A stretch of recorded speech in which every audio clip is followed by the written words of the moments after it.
Recently, News Channel 11's Anslee Daniel and photojournalist Chris Greer had the privilege of going with Honor Flight of the Appalachian Highlands on their latest mission to Washington, D.C. to take local veterans to the Capitol to view the war memorials. And this morning, Anslee Daniel is here with a preview of this special hour-long that they've put together that will air tomorrow on New Year's Day. Hey, Anslee. Hey, good morning. Good morning. Thank you so much for having me. Absolutely. This was a privilege for you and Chris to go on Oh this. my goodness. I cannot talk enough about how wonderful this experience was. When they say it's a trip of a lifetime, that's truly what they mean. It is a once-in-a-lifetime opportunity, not just for those veterans, but for everybody that takes part.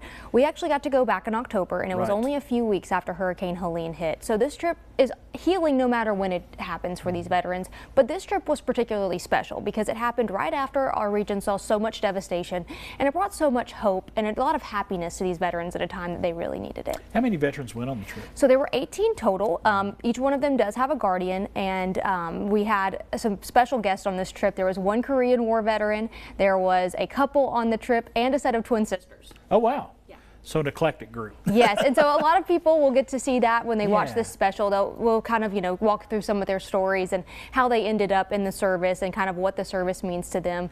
But Honor Flight is truly an amazing program. When you were talking with these veterans and listening to their stories, talk to me about that experience for you as a journalist.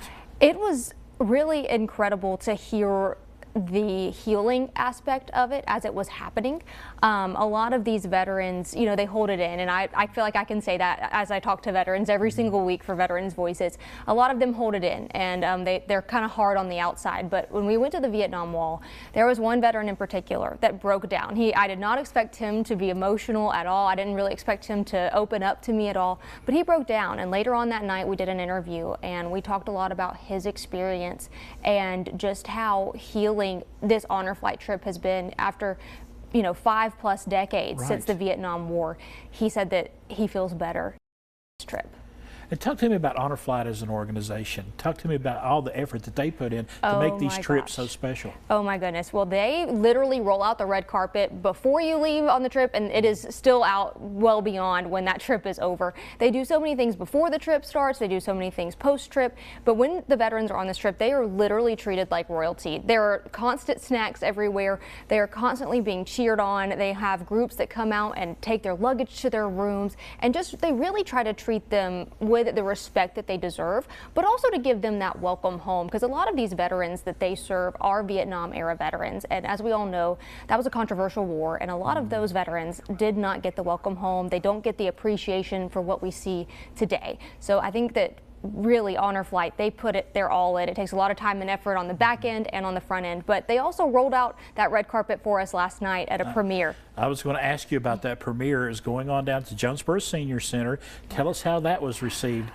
Oh my goodness, we had so much fun. I call them all my veterans affectionately. I feel like they're all mine, but we had the best time just getting back together, because obviously when you spend 3 days together, you kind of form these relationships and these friendships.